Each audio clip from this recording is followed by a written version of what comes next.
Hello everyone, आज हम start करते हैं एक नया चैप्टर अकाउंट्स में। तो क्लास 12th में आपकी जो बुक 3 है, जो कि मैनेजमेंट अकाउंटिंग की बुक है, यानी कि यहाँ पे आपको कोई जर्नल अकाउंट्स या ट्रायल बैलेंस या profit and loss statement, trading account या बैलेंस शीट, ये सारी चीज़ें नहीं बनानी होती, क्योंकि ये फाइनेंशियल अकाउंटिंग का पार्ट होती है। यहाँ पे आपको जो बुक 3 आपकी है मैनेजमेंट अकाउंटिंग क्या है, तो इसका मतलब ये होता है कि यहाँ पे जितने भी चैप्टर्स हैं वो आपको फोकस करेंगे कि जो ऑलरेडी प्रिपेयर किया जा चुका है डेटा फाइनेंशियल अकाउंटिंग के वक्त, वो आप सिंप्लीफाई करते हो। उसमें जो है कहीं ना कहीं रिलेशनशिप्स निकाल के कमेंट कहीं ना कहीं करते हो कि कंपनी इस वक्त जो है सही डायरेक्शन में मूव कर रही है या कहीं ना कहीं कुछ वीकनेसेस हैं बीच में जो हमें रेक्टिफाई करनी है। ठीक है, तो मैनेजमेंट अकाउंटिंग में जो आपके जितने भी चैप्टर्स हैं, मेनली आपके 2 चैप्टर्स हैं जो लंबे चैप्टर्स हैं और जिनसे आपके क्वेश्चन ज़्यादा आते हैं, रेशो एनालिसिस और कैश फ्लो स्टेटमेंट। तो बेसिकली ये दोनों चैप्टर्स में न्यूमेरिकल्स भी काफ़ी हैं और थोड़ा सा लॉजिक्स और रीजनिंग भी ज़्यादा है, अलग अलग कॉन्सेप्ट्स भी हैं। तो ये लंबे चैप्टर्स हैं, लेकिन हाँ, अभी आज हमें जो चैप्टर करना है वो है सेकंड चैप्टर बुक 3 का, जिसका नाम है फाइनेंशियल स्टेटमेंट एनालिसिस। ठीक है, इसमें हम जो है इस वीडियो में हम जो है सिंपली बस डिस्कस करेंगे कि इसका मीनिंग क्या होता है, क्योंकि कई बार 2 मार्क्स में 3 मार्क्स में मीनिंग ही एक्सप्लेन करने को आ जाते हैं। तो इसलिए हम जो है इस वीडियो में मीनिंग की बात कर लेते हैं कि एनालिसिस करने का मतलब क्या है फाइनेंशियल स्टेटमेंट की। यहाँ पे पूरी बुक में हम कंपनी के फाइनेंशियल स्टेटमेंट्स की बात करेंगे। तो अगर आपने फर्स्ट चैप्टर पढ़ा है तो उसमें आपने सुना होगा कि कंपनी के फाइनेंशियल स्टेटमेंट्स में क्या क्या चीज़ें आती हैं। तो क्या क्या आता है, बैलेंस शीट आती है, प्रॉफिट एंड लॉस स्टेटमेंट आता है, कैश फ्लो स्टेटमेंट आती है, statement of change in equity आती है, और साथ में इन सारी चीज़ों में जो भी पॉइंट्स हैं उसको एक्सप्लेन करने के लिए आप क्या प्रिपेयर करते हो, नोट्स टू अकाउंट्स। तो ये सारी चीज़ें कलेक्टिवली क्या होती हैं, फाइनेंशियल स्टेटमेंट्स। ठीक है, तो यहाँ पे जो है बेसिकली इन फाइनेंशियल स्टेटमेंट्स को रीड करके इनको सिंप्लीफाई करना और इनसे कुछ मीनिंग निकालना, कुछ एक्सप्लेनेशंस निकालना, जो हम कहीं ना कहीं डायरेक्टर्स ऑफ द कंपनी को यानी कि मैनेजमेंट ऑफ द कंपनी को कन्वे कर सके, ताकि फ्यूचर के जो डिसीजंस है वो थोड़े से बेटर लिए जा सके और कहीं ना कहीं प्रॉफिटेबिलिटी है या जो हमारी लिक्विडिटी है वो थोड़ी सी और बेटर हो सके। ठीक है, ओके। तो यहाँ पे मैं आपको यहाँ पे टीएस ग्रेवल आप अपने साथ रखना, और नहीं तो मैं साथ में फ़ोटो डाल दूंगा वीडियो में, तो आप वहाँ से भी रीड कर सकते हो। लेकिन मैं एक बार रीड करता हूँ जो बुक में लिखा हुआ है मीनिंग किसका, फाइनेंशियल स्टेटमेंट एनालिसिस का। एनालिसिस का मीनिंग मैंने आपको शॉर्ट में बताया कि चीज़ों को सिंप्लीफाई करना, ब्रेक डाउन करना छोटे छोटे पीसेस में और उनमें समझने की कोशिश करना। आपस में अगर 2-3 चीज़ें रिलेट करती है तो उनके बीच में रिलेशनशिप किस तरह की है वो समझना, और कहीं ना कहीं आखिर में कमेंट्स पास करके कहीं ना कहीं बताना मैनेजमेंट को आसान भाषा में लेमन भाषा में। आप जो है उनको बताओगे कि कंपनी में क्या पिटफॉल्स हैं, यानी कि क्या शॉर्टकमिंग्स है, वीकनेस है, और क्या ऐसी चीज़ें कंपनी जो अच्छा करी, यानी कि कंपनी की जो स्ट्रेंथ है, और कंपनी कहाँ और अच्छा कर सकती है, यानी कि अपॉर्चुनिटीज़ कहाँ कहाँ हैं अगले साल। तो उससे क्या होता है, मैनेजमेंट अकाउंटेंट जो होता है, ये पूरी बुक में जितने भी चैप्टर्स हैं आप जब पढ़ोगे तो आपको आइडियाज़ मिलेंगे कि किस तरह से आप जो ऑलरेडी क्रिएट हो चुका है डेटा उसमें से कुछ अच्छी इन्फॉर्मेशन निकाल सकते हो, कहीं ना कहीं अलग अलग तरह की डिसीजन मेकिंग करने के लिए। ठीक है, अब यहाँ पे रीड करना। Analysis of financial statements is a systematic process of analyzing the financial information in the financial statements to understand and take economic decisions। तो बहुत सिंपल सा इसका मतलब है कि आप सिंपली एनालाइज करते हो। मैंने आपको बता दिया एनालाइज करने का मतलब होता है सिंप्लीफाई करना, ब्रेक डाउन करना, रिलेशनशिप्स पता करना रिलेटेड चीज़ों में, रिलेटेड वेरिएबल्स में जो बैलेंस शीट या प्रॉफिट एंड लॉस स्टेटमेंट में है, और कहीं ना कहीं आखिर में इकोनॉमिक डिसीजंस लेना। इकोनॉमिक डिसीजंस का मतलब है कहीं ना कहीं फाइनेंशियल डिसीजंस लेना जो आपकी प्रॉफिटेबिलिटी को, जो आपकी कैश पोजीशन को, असेट्स को कहीं ना कहीं ऑल्टर कर सकती है, मॉडिफाई कर सकती है।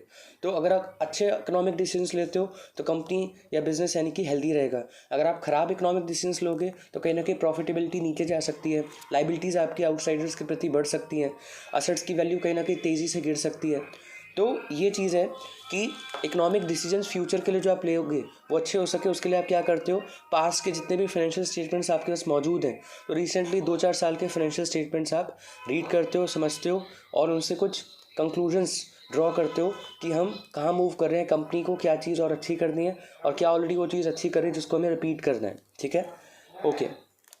यहाँ पे एक और अच्छी लाइन लिखी है, तो सेकंड पैराग्राफ में थर्ड लाइन से आप देखना। तो मेरी बुक में लिखा है, मैं इस लाइन को पहले पढ़ता हूँ और इसको फिर हम जो है डिस्कस करते हैं। The complex data given in the financial statements is divided और broken into simple and valuable elements and relationships are established between the interdependent or related elements of the same statement और different financial statements. तो मैंने जो आपको बताया वही formally यहाँ पे इन्होंने लिखा हुआ है कि हम जो है जब एनालिसिस करते हैं तो सिंप्लीफाई करते हैं, चीज़ों को तोड़ते हैं और रिलेशनशिप्स बनाने की कोशिश करते हैं कुछ रिलेटेड चीज़ों में। फॉर एग्जांपल बैलेंस शीट से आप देख सकते हो कि बोरिंग्स कितनी कर रखी है आपने, तो ये आपकी आउटसाइड लायबिलिटी है। और प्रॉफिट एंड लॉस स्टेटमेंट से आप एक आइटम उठाओगे कि आपका जो है इंटरेस्ट आप कितना पे करते हो हर साल, तो ऑब्वियसली बोरिंग्स और इंटरेस्ट कितना पे करते हो हर साल वो रिलेटेड चीज़ें हैं। तो इनमें आपस में आप रिलेशन देखते हो कि जो है बोरिंग्स पे आप कितना परसेंट जो है एक तरह से बोरिंग्स कितनी कर रखी है उस पर किस हिसाब से आप इंटरेस्ट पे करते हो। इंटरेस्ट कहीं ज़्यादा तो नहीं है, कम तो नहीं है क्या? अगर इंटरेस्ट कहीं ज़्यादा है तो हम कहीं और से अगली बार से बोरिंग करा करेंगे जहाँ से कम रेट मिले, कम रेट ऑफ इंटरेस्ट पे बोरिंग मिल सके।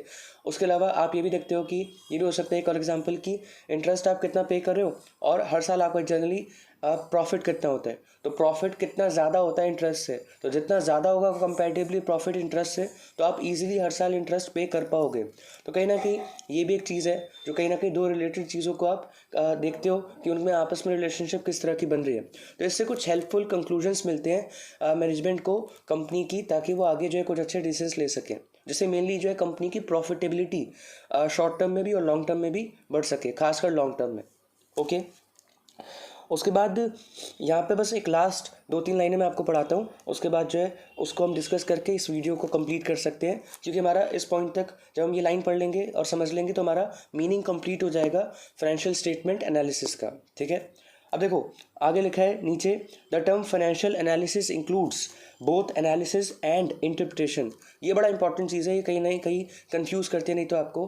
देखिए एनालिसिस में अपने आप में जब हम फाइनेंशियल स्टेटमेंट एनालिसिस करते हैं ना तो इसमें 2 स्टेप में काम होता है। पहले होती है एनालिसिस और फिर होता है इंटरप्रिटेशन।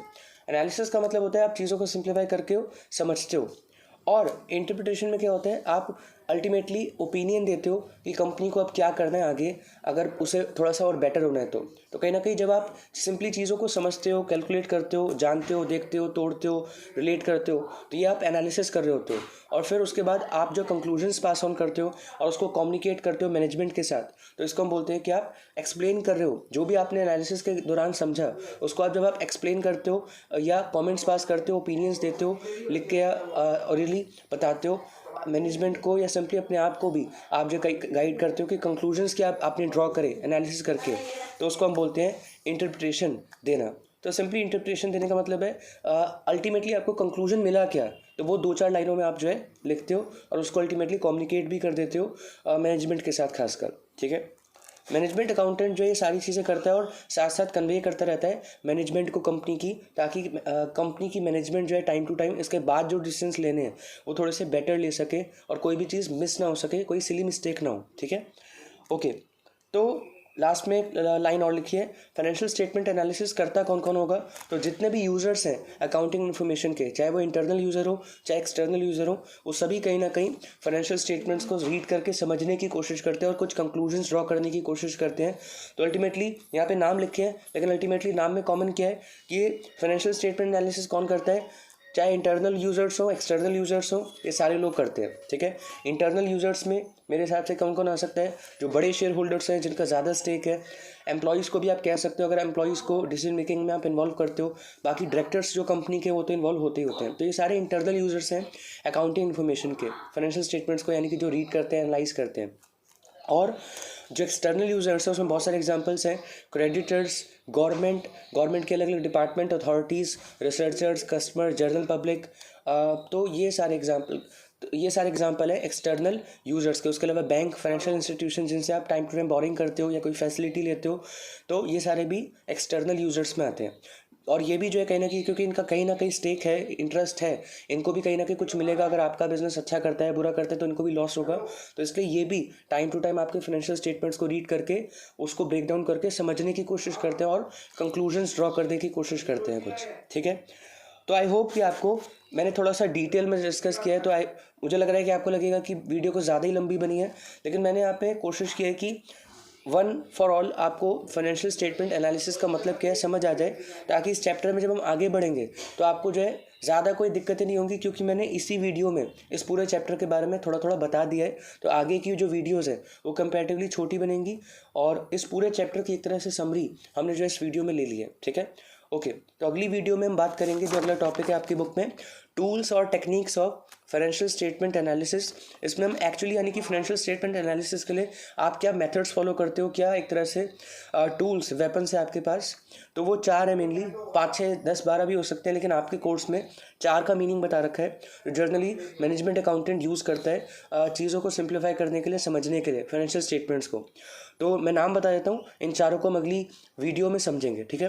तो पहला है कंपैरेटिव स्टेटमेंट्स, दूसरा है कॉमन साइज स्टेटमेंट्स, तीसरा है रेशियो एनालिसिस और चौथा है कैश फ्लो स्टेटमेंट। तो ये चारों तरीके हैं जिसके थ्रू जो मैनेजमेंट अकाउंटेंट है वो खासकर बैलेंस शीट और प्रॉफिट एंड लॉस स्टेटमेंट को सिंप्लीफाई करके समझ के कंक्लूजन्स ड्रॉ करने की कोशिश करते हैं, ठीक है। तो इन चारों टूल्स की हम बात करेंगे अगली क्लास में, इनका मीनिंग समझेंगे, ठीक है।